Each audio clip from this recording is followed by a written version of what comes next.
Lepas kita bicara tentang bolehkah akhlak itu diperbaiki. Jawapannya boleh. Apabila akhlak ini ada akhlak buruk, ada akhlak baik, maka akhlak yang buruk itu dia boleh diperbaiki. Dan akhlak yang baik juga dia boleh diperbaiki dengan lebih baik. Itu yang kita bincangkan pada yang lepas. Maka bagaimana cara nak merubah akhlak itu? Kalau akhlak itu berlaku pada kita akhlak yang tak baik, kita ni pemarah kan, kita ni pemalas, tu semua tu adalah akhlak yang tak baik. Bagaimana cara nak merubah, kan? Maka dalam usaha meningkatkan dan merubah akhlak, dapat dipergunakan dengan salah satu cara berikut. Yang pertama adalah berusaha mengurangi pengaruh sifat yang hendak dirubah itu, serta berusaha menekan dan membatasi pengaruhnya dalam jiwa. Yang demikian ini dapat dilakukan pada akhlak yang berasal daripada setiap manusia bersifat, contoh bersifat pemarah. Dalam sebuah hadis yang diriwayatkan oleh Imam Bukhari dan daripada Abu Hurairah radhiyallahu anhu, diterangkan bahawa pernah seorang laki-laki berkata kepada Rasulullah sallallahu alaihi wasallam, "Wahai Rasulullah, berikan wasiat kepada aku." Seorang lelaki minta Nabi beri nasihat pada dia. Maka Nabi SAW menjawab, "La taghdab, jangan kamu marah." Maka lelaki itu mengulangi pertanyaan lagi beberapa kali untuk beri wasiat pada dia. Maka jawapan Nabi SAW yang kedua mengatakan, "Jangan kamu marah." Dan kata ulama, mengatakan Nabi berulang-ulang cakap 3 kali kata la taghdab, la taghdab, la taghdab. Jangan kamu marah, jangan kamu marah, jangan kamu marah. Ini Nabi SAW dia menjawab berdasarkan kepada situasi ataupun latar belakang seseorang yang bertanya pada Nabi SAW. Maka salah satu daripada banyak hadis Nabi SAW ini menceritakan tentang jangan kamu marah. Larangan ini bukan hanya kepada sifat marah sahaja, tetapi juga mencakupi sifat-sifat lain yang tercela. Namun di sini hanya disebutkan sifat marah kerana sifat ini adalah menjadi kebiasaan pada setiap manusia dan yang menonjol dan sangat sulit dihilangkan dan tidak mungkin dikikis sama sekali. Marah ni macam mana yang kita dah bincangkan yang lepas ya tuan-tuan, macam Allah SWT, semua orang ada sifat marah. Mustahil lah kalau seseorang itu hidup tak ada sifat marah. Nabi pun ada sifat marah. Sifat marah Nabi jangan diusik tentang hak Allah dan hak agama. Kalau diusik hak agama yang merupakan hak Allah, itu Nabi marah. Kalau yang menyentuh tentang diri tubuh pada Nabi SAW, pada diri Nabi, Nabi masih lagi boleh bersabar, tahan marahnya. Tapi pada bab agama tak boleh. Begitu juga kita memang semua ada sifat marah, kan? Tapi marah yang baik apabila ada manusia yang mempelekehkan Nabi, yang menghina Nabi. Kita sebagai umat dia kena bangkitlah. Itu sifat marah yang terpuji. Sebab tu dalam kitab ni, sifat marah ni nature pada semua orang. Semua orang ada sifat marah. Ada sifat marah yang baik, orang cela Allah, orang hina agama kita bangkit mempertahankan agama, mempertahankan Rasulullah SAW, mempertahankan Allah. Itu sifat marah yang dipuji. Kalau orang hina Islam ni kan, Islam ni tak pakailah, pelekehlah, Islam ni apalah Nabi awak ni, apa Allah ni, kita pun dia diam je. Tu teruklah tuan-tuan, kan? Teruk benar lah tu sudah tertanggal iman daripada diri kita ini. Tu keadaannya. Orang-orang nak menceroboh tentang hak-hak agama Islam, kita kena pertahankan. Kalau orang Islam nak pertahankan hak Islam, siapa lagi nak pertahankan? Nak suruh orang kafir pertahankan? Mana dah, tak ada, kan? Kalau orang kafir dia lagi nak menjahannamkan Islam tu je ada. Sebab orang kafir sifat dia walan tarda ankal yahudu walan nasara hatta tattabi'a millatahum. tidak akan redha sekali-kali, selama-lamanya tidak akan redha orang-orang Nasrani dan Yahudi ini kepada Islam selagi mana kita tidak mengikut millatahum, tidak mengikut cara hidup agama mereka, tidak mengikut cara mereka hidup. Tu kalau dah ikut cara mereka hidup, baru dia boleh jadi kawan kita. Kalau tidak, dia tidak akan redha pada kita, sentiasa berusaha nak menghancurkan umat Islam. Dan kita umat Islam takkan duduk diam dia, tak boleh. Saat agama kita dicela, saat agama kita dihina, dicaci, maka kita kena mempertahankan. Tu ada sifat marah yang terpuji. Begitu juga dalam keadaan keluarga kita, anak isteri kita dihina, anak isteri kita ni dirosakkan dan sebagainya, maka kita kena mempertahankan. Memang ada kena sifat marah, itu marah yang terpuji. Adapun sifat marah ni panas baran, marah juga panas baran ni, sikit-sikit nak marah, sikit-sikit nak marah orang yang tak kena mengena pun kena marah. Tu tiba-tiba aku kena marah bukan ada kena mengena dengan aku kena marah. Itu teruk betul tuan-tuan marah. Saya pernah cakap dengan tuan-tuan ada orang panas baran balik rumah nak makan, cuma kurang tempat basuh tangan dia tak ada, habis semua terbang atas meja dia. Padahal ada nasi dah cedok dah, ada lauk semua dah terhidang dah, cuma tidak ada basuh tangan saja. Tempat nak basuh tangan tu tak ada. Isteri dia terlupa nak ambilkan. Habis, tak tunggu sabar dah, habis semua terbang ini satu panas baran yang tahap gaban tahap teruk. Marah yang macam gini kalau kita bicarakan dalam kitab ni, Syekh Abdul Qadir Zaidan rahimahullah ta'ala kata, marah yang ini boleh dirubah dengan cara yang pertama, mengurangi. Nak buang marah 100% tak boleh. Ada tuan-tuan depan saya ni yang boleh marah, buang sifat marah tu 100%, sampai tak ada sifat marah. Ustaz, saya dah buang dah semua marah tu, tak ada sifat marah dah saya. Tak ada, tak akan berlaku tuan-tuan di mata Allah SWT.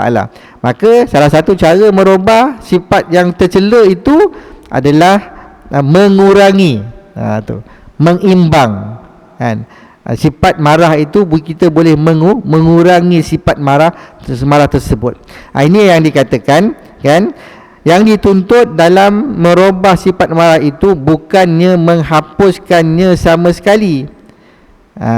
Bukan nak buang sifat marah tu dalam diri kita tetapi hanya dengan menekan dan mengurangi serta tidak mengikutinya, kita berjaya kontrol sifat marah itu.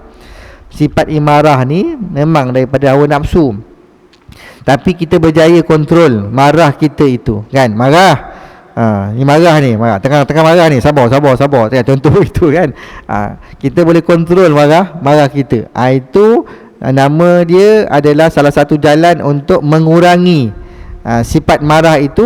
Kita boleh kontrol, boleh kurangkan dia, boleh menekan kemarahan itu agar dia tidak menjadi marah yang tidak tentu pasal. Dan cara yang demikian sesuai dengan kandungan firman Allah Subhanahu wa taala, orang-orang yang dapat menahan marahnya, wa iza ma ghadibuhum yaghfirun. Kata Allah Taala, apabila mereka marah, mereka meminta ampun kepada Allah Subhanahu wa taala. Ini cara-cara kita kontrol marah tuan-tuan Bila kita ada rasa marah marah yang menyebabkan kita punya akhlak kita hilang. Bila orang marah ni, dia tak boleh kontrol. Bila tak boleh kontrol, maka dia akan melampaui batas. Ni orang marah. Tuan-tuan tengok banyak kisah-kisah dalam negara kita ni orang yang marah, bila dia marah, dia tak boleh kontrol marah sampai tahap dia boleh membunuh. Boleh bunuh orang. Dia boleh mengambil tindakan di luar daripada batas dia. Itu melampau. Ini marah. Maka salah satu cara yang para ulama ajar kepada kita adalah apabila kamu marah, istighfar. Bila kamu ada rasa marah, marah ni bukan marah yang tercela tau, bukan marah yang terpuji tadi, marah yang tercela. Bila marah yang tercela ni, kita berlindung pada Allah. A'udzubillahi minasyaitonirrajim. Aku berlindung dengan Allah daripada syaitan yang direjam. Sebab marah itu sifat api yang marah. Syaitan dia bagi, itu yang saya sebut hari ni. Kita ni kadang-kadang sikit je konflik kita, tapi oleh kerana dalam masyarakat kita ni ada batu api kan, jadi yang kecil jadi besar. Dah lah ada batu api, ada pula yang tambah garam. Yang rasa sedap jadi masin kan. Jadi susah. Dalam masyarakat kita kalau ada waktu gitu, memang sampai bila pun kita tak aman tenteram. Ada je tukang duduk batu api ni, tenteram di mata Allah Subhanahu Taala. Kan, daripada jadi batu api baik jadi batu nisan. Daripada batu api baik jadi batu nisan kan. Orang datang segar Fatihah, itu lebih baik daripada jadi batu api ni. Maka apabila ada rasa marah tu yang boleh menyebabkan aib kita, yang boleh mencemar kita punya akhlak kita yang baik itu, maka salah satu caranya adalah dengan mengurangi. Cara menguranginya adalah berlindung dengan Allah daripada syaitan. A'udzubillahi minasyaitonirrajim. Istighfar, astaghfirullahalazim. Kan dalam Nabi pernah ajar pada kita, kalau kamu marah, kalau kamu berdiri marah, duduk. Kalau kamu duduk marah kan, kamu baring. Kamu baring marah, kamu berada di tempat kan, ataupun ambil wuduk. So sebab tu falsafah wuduk ni besar. Sembahyang kita tidak akan sempurna kalau wuduk itu dimulai dengan kecacatan. Solat kita tidak akan sempurna kalau wuduk kita itu dimulai dengan kecacatan. Maksudnya bukanlah wuduk tu tak sah, tapi wuduk tu tak sempurna sifat dia. Wuduk tu tak sempurna. Kan, kita tidak melakukan perkara-perkara yang sunat, yang seperti mana Nabi ajar kepada kita. Kan, kalau kita membasuh muka tu kan, kita tidak merataikan ke muka tempat anggota wuduk kita tu dengan air. Dan kita tidak minta daripada Allah SWT ampun dosa daripada segala dosa-dosa yang datang daripada muka kita. Mata yang melihat, hidung, lidah, semua ada kat muka kita ni kan. Maka bila kita ambil wuduk, maka akan gugur sekali dosa-dosa kita tu dengan air wuduk kita. Tapi kena ada doa kita pada Allah SWT untuk kita ambil wuduk. Begitulah tangan kita, kepala, menyapu kepala, telinga walaupun dia sunat, tapi Nabi buat maksud telinga dan kaki. Sempurna ambil wuduk, kita pun angkat tangan doa pada Allah. Allahumma ja'alni minat tawwabin waj'alni minal mutatahhirin waj'alni min ibadikas salihin. Ini ada dalam Al-Quran. Doa minta pada Allah, Allahumma ja'alni minat tawwabin, ya Allah jadikan aku daripada hamba-hambamu yang bertaubat. Ambil wuduk tu sebenarnya adalah praktikal untuk kita menghapuskan dosa-dosa pada anggota kita. Waja'alni minal mutatahhirin, jadikan aku daripada hamba-hambamu yang suci, bersih, suci pada zahir, suci pada batinnya. Waja'alni min ibadikas salihin, dan jadikan aku daripada hamba-hambamu yang soleh. Ini wuduk tuan-tuan kan. Sebab tu Bilal bin Rabah dengan wuduk itu kaki dia langkah lebih awal masuk ke dalam syurga. Kita hari ni, saya sendirilah kan, tak boleh lagi nak melazimi ambil wuduk solat sunat 2 rakaat. Tak boleh lagi. Mungkin tuan-tuan ni kan, wali-wali Allah ni mungkin dah boleh buat dah, mungkin dah beramal dah kan. Ni kita tahap iman dan saya ni buat tapi tak istiqamah. Tu masalahnya tu kan. Buat ambil wuduk kan, tapi kadang-kadang terlupa, tak buat. Untuk semayang sunat wuduk seperti mana Bilal bin Rabah buat. Setiap kali wuduk ambil wuduk dia solat sunat. Ini kehebatan para sahabat yang ditarbiah oleh Nabi SAW. Maka apabila kamu rasa marah, kata Allah dalam surah Asy-Syura ayat 37 ini, maka minta ampun. Astaghfirullahalazim, astaghfirullahalazim, astaghfirullahalazim, ya Allah ampunkan dosaku. Maka dia dapat meredakan. Ni nak buang sifat marah tu tak boleh, tapi dapat meredakan.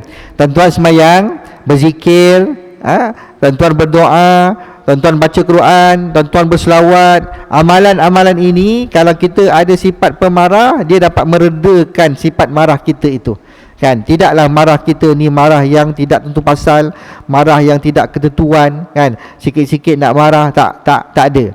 sabar kan, masih lagi boleh bersabar dalam situasi-situasi tertentu ini. Ini antara yang diajarkan oleh para ulama dalam Islam. Kita ajar kepada kita untuk kita mengurangi sifat marah itu. Kontrol lah, senang cakap, boleh kontrol sifat marah kan. Maka Allah Subhanahu Wa Taala memuji orang-orang yang tidak mengikuti sifat marahnya. Di dalam satu hadis Nabi SAW, kata Nabi SAW, kala Rasulullah, laisa syadidu bisur'ah, innamal syadidu man yamliku nafsahu indal ghadab. Kata Nabi, bukanlah orang yang kuat itu orang yang mempunyai ketangkasan, keberanian, tetapi kata Nabi, orang yang kuat adalah orang yang dapat menguasai dirinya ketika marah. Itu keadaannya.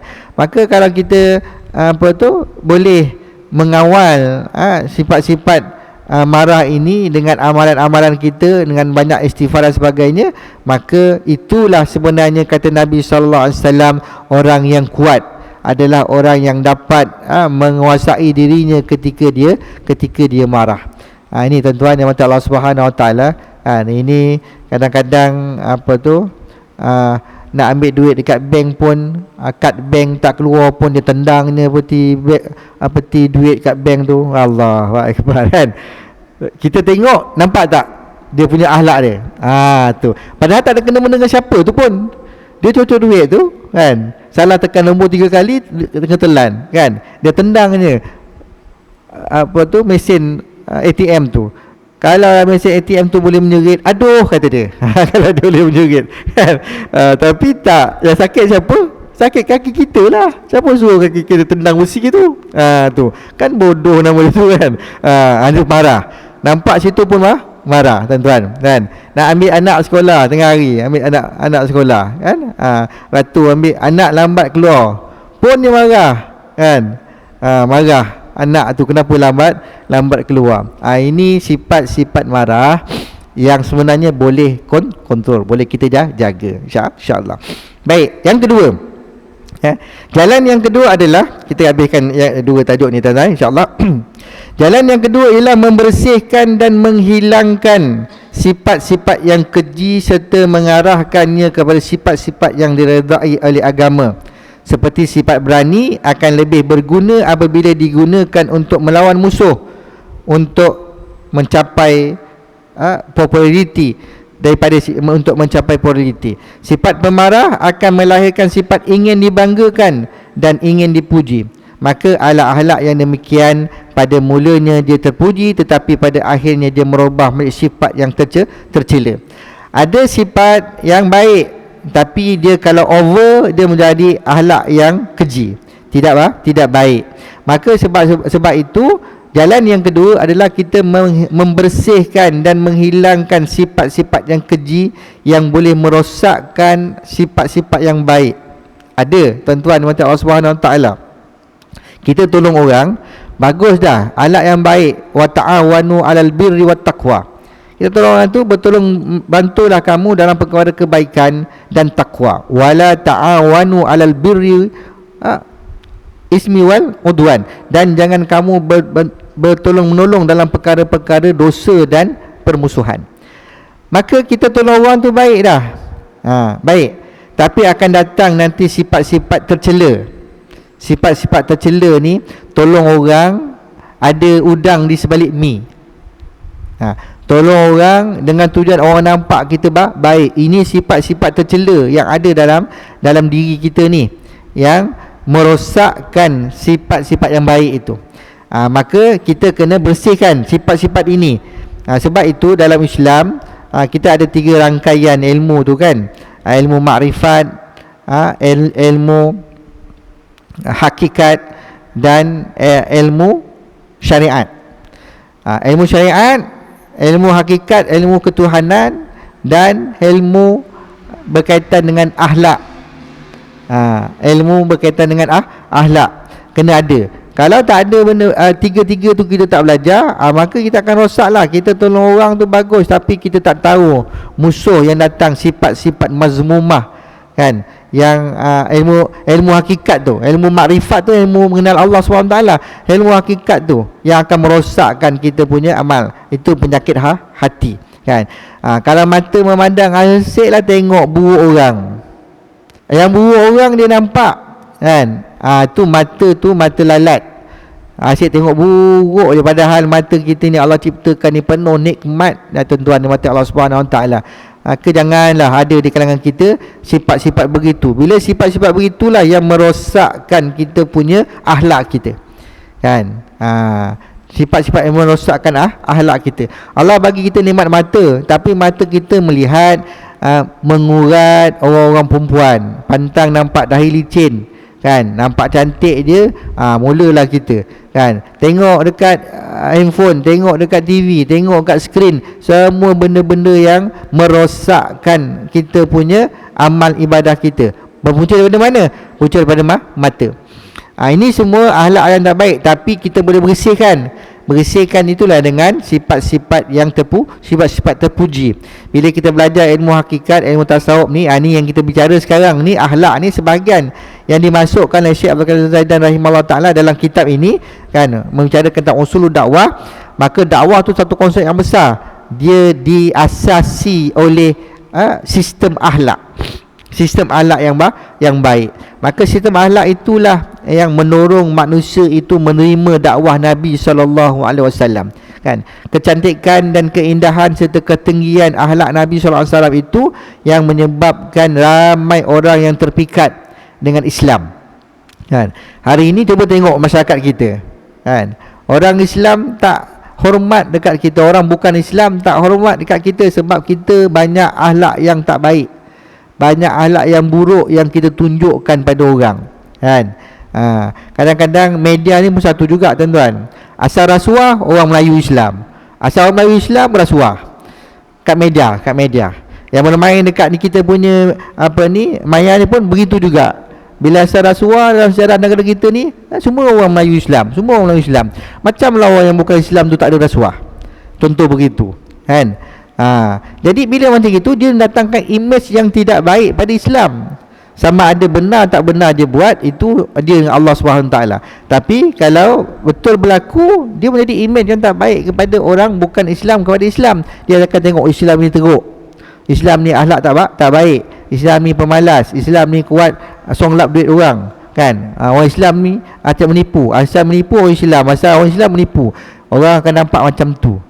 Bila nampak macam itu, orang semakin renggang dengan Islam, renggang dengan Islam kan. Tadi saya ikuti satu pembentangan, rupa-rupanya sekarang ni sekitar tahun 22, orang lelaki lebih ramai daripada orang perempuan dekat Malaysia kan.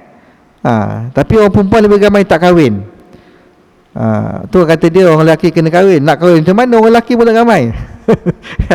Orang lelaki tak ramai tuan-tuan, walaupun lelaki lebih ramai daripada wanita dalam Malaysia ni sekarang ni kan. Lelaki lebih ramai 30 juta 32 juta kan kita, rakyat kita. Lelaki lebih kurang dalam 17-18 juta, lebih tu perempuan kan. Tu kajiannya lah, wallahualam betul ke tidak, tapi tu kajiannya. Tapi rasa orang perempuan lebih ramai daripada lelaki. Saya kata memanglah sekarang ni orang nampak dekat atas dunia ni, orang perempuan lebih ramai daripada lelaki. Beberapa faktor, antaranya saya kata yang ramai yang terjebak dengan LGBTQ tu lelaki, maka lelaki kurang dah. Satu. Yang kedua, ramai yang duduk kat pusat serenti tu tuan-tuan, universiti pusat serenti tu, penagihan dadah lelaki. Perempuan tak ramai. Dalam Malaysia ni satu je pusat penagihan dadah perempuan kat Kelantan, yang lain semua lelaki. Tuan-tuan dah tengok ramai orang lelaki Islam Melayu, pergi kat sana tengok, buat ziarah masjid, Jamik Bandar Seramat, buat ziarah ke pusat-pusat serenti. Kat Johor ni ada, kat Kota Tinggi ada, kat Muar ada kan. Tengok ramai orang kita dalam tu. Itu yang lelaki tak nampak banyak kat luar. Semua disembunyikan. Berat kan tuan-tuan mata Allah SWT. Maka nampak akhlak teruk. Bila nampak akhlak teruk, inilah Islam mengajar bahawa sifat-sifat yang tak baik itu boleh dibersihkan, boleh dihilangkan sifat-sifat yang keji itu. Bila kita buat baik, kita tahu lawan bagi kita tawaduk, lawannya adalah angkuh, sombong. Maka kita kena padamkan dulu sifat sombong itu agar tawaduk kita itu bernilai, berharga di sisi Allah dan di sisi manusia. Begitukah keadaannya? Kita beramal ni bagus. Musuh bagi amal kita adalah riak. Maka kita tahu riak itu, riak, ujub, sum'ah itu adalah musuh yang ada dalam diri kita. Maka kita belajar tasawuf, belajar ilmu hakikat, kita memadamkan, membersihkan sifat-sifat itu agar amal kita tidak dihiasi dengan sifat riak. Ini boleh dipadamkan, boleh dibersihkan sifat-sifat yang keji itu dengan sifat-sifat yang terpuji. Sebab tu kita ada sifat-sifat mazmumah dan mahmudah. Mahmudah sifat-sifat terpuji, mazmumah sifat-sifat yang terkeji. Maka kata para ulama, tuan-tuan, nanti tuan-tuan jumpa dalam kitab usul dakwah ni dalam jilid yang kedua. Dalam jilid kedua, pendakwah ni dalam kita nak mencapai sifat tawaduk, contoh tadi, kamu kena mengenal dulu musuh bagi tawaduk itu. Mengenal musuh tawaduk. Musuh bagi tawaduk itu adalah angkuh, sombong. Maka kamu kenal dulu sombong itu sebelum kamu mengenal tawaduk. Bukan belajar tawaduk dulu, belajar dulu sombong tu dulu. Kenal, oh ni musuh kita ni, ini keadaannya gini. Maka bila kita tahu cara kita nak mencantas mereka itu, sifat-sifat tu, barulah sifat kita belajar sifat tawaduk. Barulah tawaduk itu boleh mendatangkan kebaikan kepada kita. Sebagai contoh je begitu. Okay. Sebab itu tuan-tuan di mata Allah Subhanahu Wa Taala, sebab tu ada orang ahli abid. Seorang abid kan,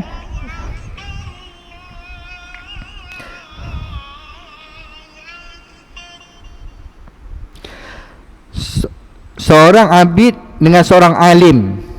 Orang alim lebih ditakuti oleh syaitan daripada seorang abid. Abid ni ahli ibadah, hebat ibadah dia, tapi dia tak alim. Orang alim ni taklah sehebat orang abid, tapi dia berpengetahuan, berilmu. Maka dia tahu mana satu musuh, mana satu sahabat, mana satu yang baik, mana satu yang buruk. Dia mengenal yang buruk ini, yang musuh ini, walaupun musuh ini tersembunyi. Dia mengenal syaitan, dia mengenal hawa nafsu yang tersembunyi. Maka dia tahu macam mana cara nak mengatasi diri dia. Saat dia tu lemah, dia tahu macam mana nak mengatasi. Ini orang alim. Dia beza dengan orang abid. Sebab itu kita nak jadi abid tak salah, tapi mesti jadi alim, tahu kan.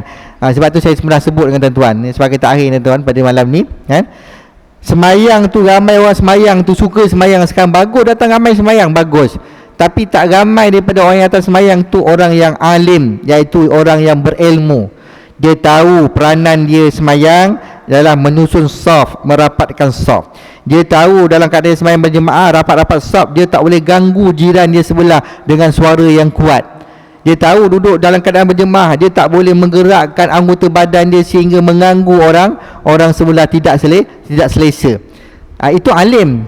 Tapi orang datang semayang tu bagus dah ramai. Orang sekarang ni kan, kita dah buat sejak buat semarak subuh ni tuan-tuan kan, dah ramai orang dah dinakkan masjid, bagus dah. Tapi orang-orang yang abid itu, yang ahli ibadah datang semayang, dia mesti ada alim, ilmu. Barulah kalau kita tengok semayang Jumaat, sop susun rapat, susun lurus, tak ada bengkak-bengkok, tumit tak ada ke depan ke tepi, tak ada kan. Yang kalau pakai kerusi semayang kat atas kerusi, dia tahu dah kat mana kedudukan kerusi dia, kat mana dia kena duduk dalam kerusi, kadang-kadang dia duduk pakai kerusi, kat mana dia kena duduk, dia tahu. Anak-anak datang masjid, dia tahu kat mana kedudukan anak dia tu, dia nak letakkan anak dia tu kat mana. Ini orang yang alim dalam bab ibadah. Kita tak nak jadi ibadah saja. Sebab itu dalam akhlak ini ada cara yang boleh kita bersihkan, ada yang kita boleh menghilangkan sifat-sifat keji yang menyebabkan akhlak kita jadi buruk. Maka tuan-tuan, apa yang kita bincangkan tadi kan, mudah-mudahan dia menjadi panduan kepada kita, seperti mana Nabi SAW sebut kan, man qatala liyatakuna likalimatullah al-ulya fahuwa fi sabilillah. Kan, ada orang tanya dulu Nabi SAW, dia berperang ni, ya Allah, syahid. Kata Nabi, tidak, dia syahid, dia dalam api neraka. Rupa-rupanya dia berperang nak tunduk pada orang, aku berani. Kan, maka dia mati. Orang nampak dia mati syahid sebab dia dalam tentera Islam. Tapi tujuan dia berperang tu biar orang tengok dia berani, biar nama dia disebut-sebut. Oh, beraninya. Nabi tahu ada orang yang berperang nakkan harta ghanimah, dia ambil dah harta rampasan ghanimah. Kata Nabi, dia dalam api neraka sebab dia mengambil hak daripada ghanimah itu tanpa sebelum dia agih-agihkan. Ini adalah sifat-sifat tercela yang boleh kita bersihkan sedikit demi sikit. Sebab itu pentingnya ada majlis ilmu yang bervariasi, yang berbagai. Kan, tugas kita datang je, tuan-tuan datang bawa badan je kan. Bawa badan, pasang telinga kan, duduk niat i'tikaf, dapat pahala dah. Hidayah tu minta pada Allah. InsyaAllah Allah turunkan hidayah, kita sedar, ya Allah, aku macam gini, ya Allah, kan, selama ni aku dengar macam gini, oh salah rupanya, ya Allah. Itu hidayah Allah bagi pada kita. Tugas kita datang, tuan-tuan yang Allah, duduk majlis ilmu dah, dengar. Ini yang ramai lagi orang tak boleh nak buat.